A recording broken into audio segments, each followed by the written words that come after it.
How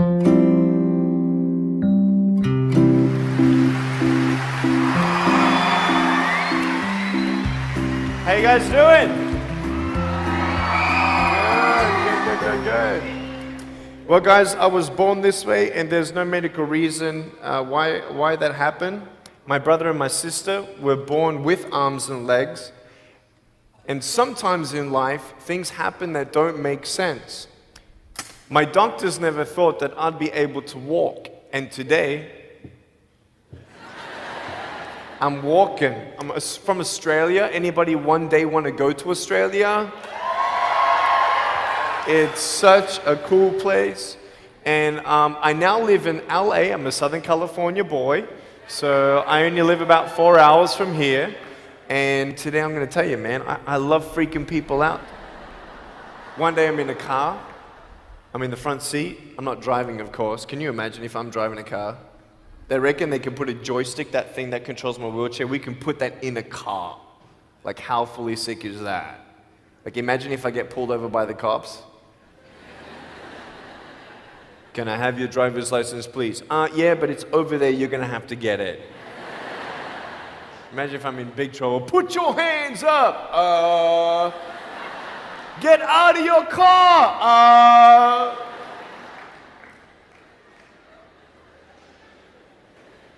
So I'm in the front passenger seat, we're at the traffic lights, and this car comes up next to us, and this girl's looking at me.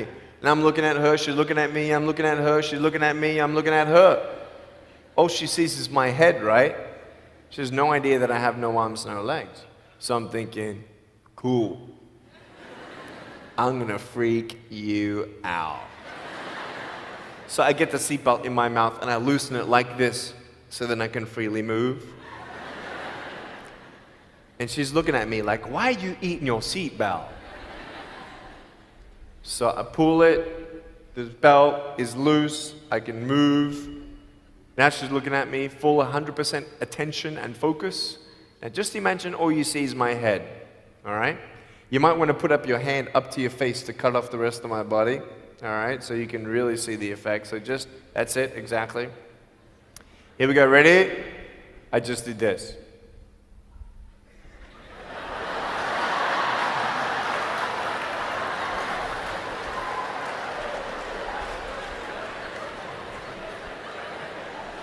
And her face, man, she was like, she nearly ran the red light, man. It was so good. My parents always said, Nick, you don't know what you can achieve until you try it. And the doctors looked at me and said, he's not going to walk, he's not going to go to school, he's not going to do anything in his life. And then my parents, they just loved me like crazy and said, you got to try. Try this, try that, try this, try that. And I'm thinking sometimes like, Mom and Dad, you're crazy, man. I have no arms, no legs. How would I ever be able to do this or do that? But they encouraged me and they loved me. And as human beings, we're waiting for stuff like that. We all want love. Everybody say, love. Very good.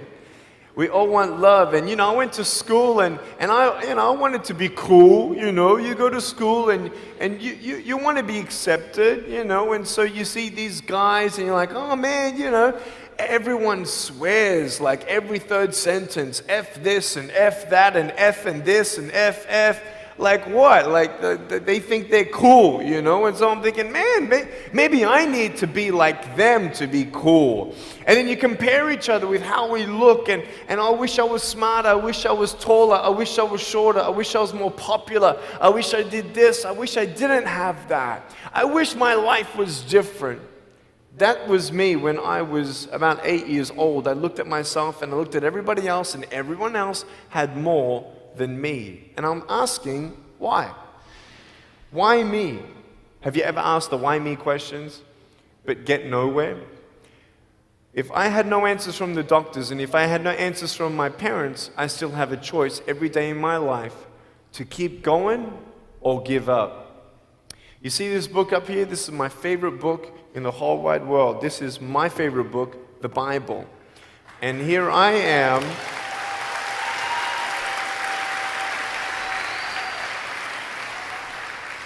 And here I am, and for me, that's my full potential in all that I can be here on earth. And so encouragement takes me closer to all that I can be, and discouragement takes me away.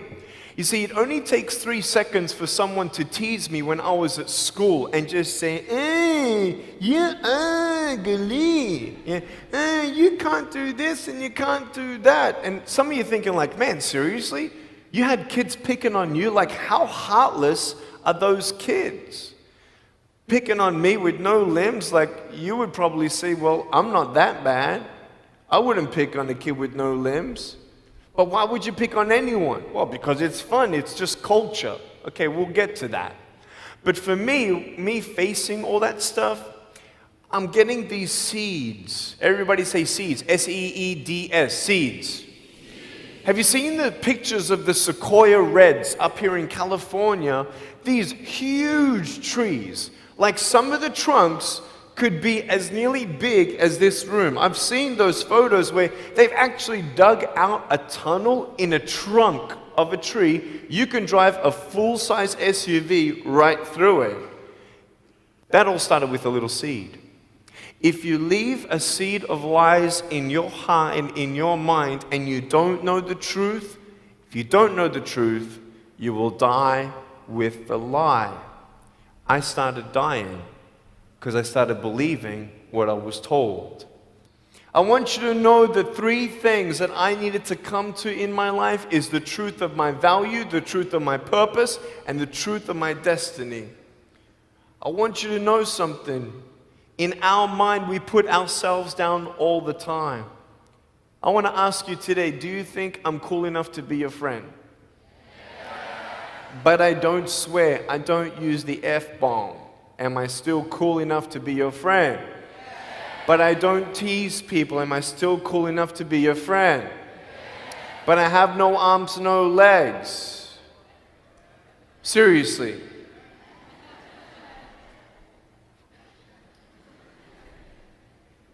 You would be my friend even though I have no arms, no legs. So you're telling me it actually doesn't matter, right? If it actually doesn't matter for how we look, then why do we tease each other for how we look if it actually doesn't matter? Why is it that we look ourselves in the mirror and we see ourselves, well, we're having fun. Oh yeah, man, we're just part of culture, man. There were 12 people one day teased me, taking me away from my hope. 12, 11, 10, 9, 8, 7, 6, 5, 4, 3, 2, 1. Don't worry, I won't fall off because if I did, I'll break my arm. But 12 people teased me one day, and I can put a pretty brave face on, but cry on the inside. For real. Oh, it doesn't hurt. Yeah, it hurts. There was this one bully. I became his target for 3 weeks. And every time I go by him, I was 13, he was 17. I was in my chair. I'm only 4'9" in my other chair, my old chair. He's like 6 something, so he's huge, right? So I'm looking up at him, and every time I go by him, he's like, hey, there's Nick. He has no... And you can imagine what he said. And I'm like, what's his problem, man? So I tried to avoid him, and I was so embarrassed. He would say it really loud, and everybody would be looking, and some would be laughing. I'm like, what is this guy's problem, man? So one day, after 3 weeks, I went up to him, and I said, hey. He's like, hey. I said, can you please stop it? He said, stop what? I said, stop teasing me. He said, what are you talking about? I said, every time I walk by, you say that stuff. He's like, what stuff? He didn't know how to take me on. So I'm looking at him and said, nah, man. Every time I walk by, you say exactly this, and I want you to stop. I forgive you, but stop it. He's like, oh, is that hurting you? Now, I could have said, nah. Or I could have said, yeah. It takes a level of humility to actually say, actually, I don't like that. It's killing me. And I said, yeah, it's hurting me. He said, all right, I'm sorry, man. I was just, playing around. He said, give me a hug. He said, what?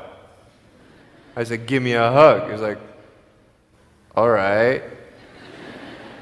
So I gave him a hug. I'm a hugging machine. We made the Guinness Book of World Records. 1,749 hugs in 1 year. We did it last year. My arms fell off, all right? The scary thing about hugging so many people is that anyone can just pick me up and take me home, all right? Like, what am I gonna do? Like, hit them or something? Like, pretty mean headbutt, right? I want you to know that you might be playing around. I could pretty much say that 98% of you have teased someone in your life. I tried to commit suicide because of people who thought they were having fun, not knowing the hell that I was going through. The people you're teasing, what if the person you're teasing is the person who's thinking of committing suicide? What if the person you're teasing is the one who's tried to commit suicide, who hates their life because of you? You don't know if the person you are teasing is the son or daughter of a drunk at home getting abused. And all they need is someone like you to keep on pushing them this way. We need hope. So find something else to do. Find positive things in your own life. I don't care about how you look. I will never, ever, ever tease you. I will never tease you. I could tease you. I could be tough. People thinking that bullying is tough. It ain't tough. My wheelchair, this is tough. This thing, man. I'll tell you something. You ready? This wheelchair. This thing's so tough. When my friend built this for me, he said, you're gonna love it. I said, what, does it go fast? He said, no, but it's tough. And I said, well, what do you mean? He said, you'll find out.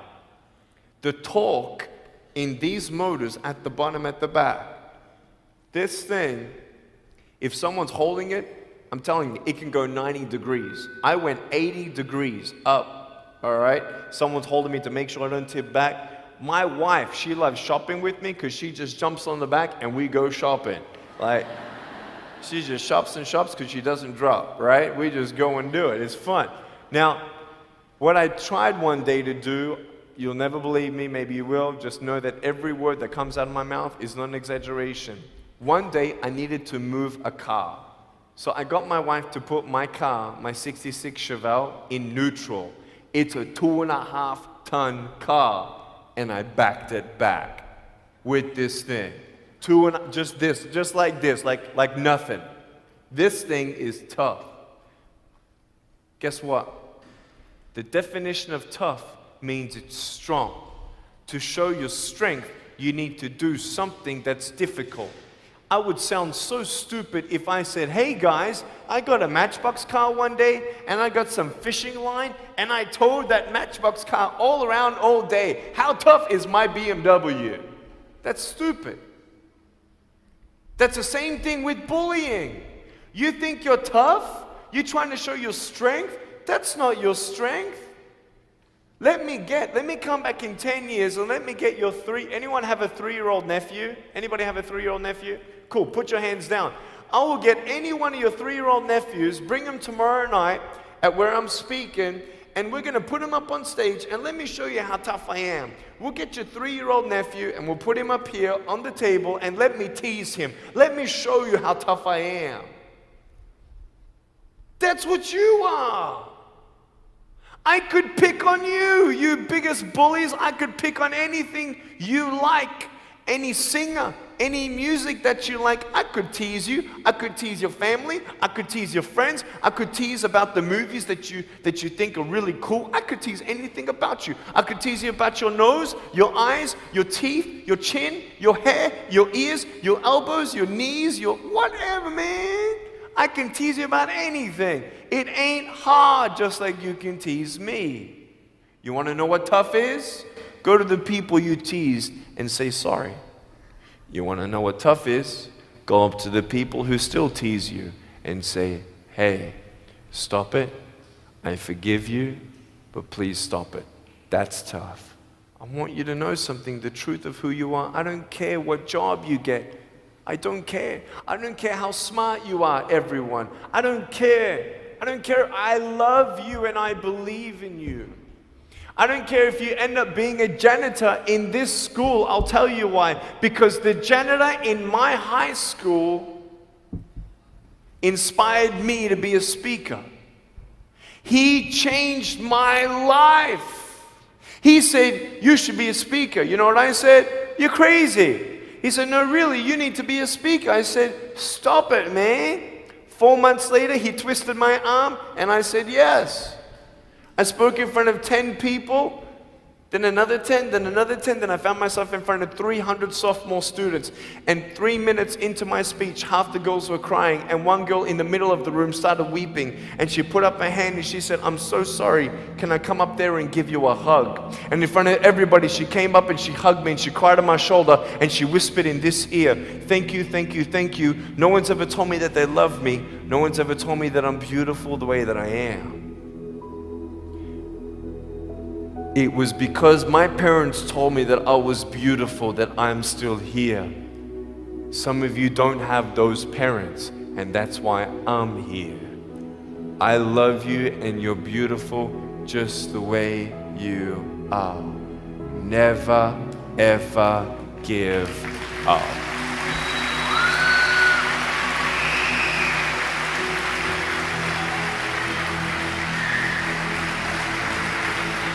How many schools do you think that I spoke to actually stopped bullying altogether? Okay. Whoever said one, you were correct. One school out of 600, I got a letter from the headmaster, and he said, Nick, you forever changed our school, blah, blah, blah.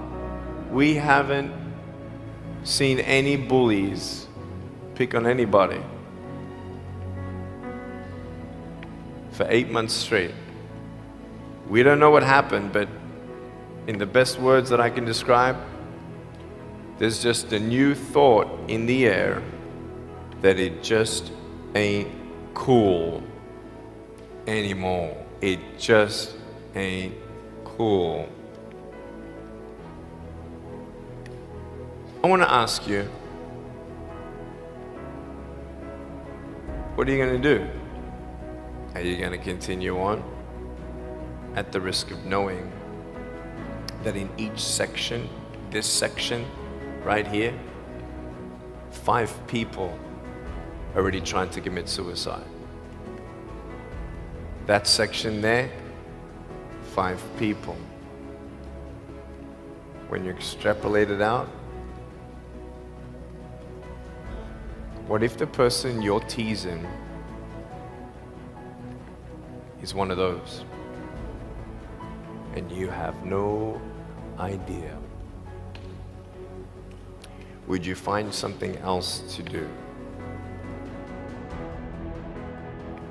So, the change is up to you. If you want to see more love in your school, be love. If 50% of the school come together and say, you know what, it just ain't cool anymore, the people who think it's still cool, every time they look down upon you, I want you to imagine my face looking at you. Because I'm telling you, everyone you're teasing is my brother and my sister.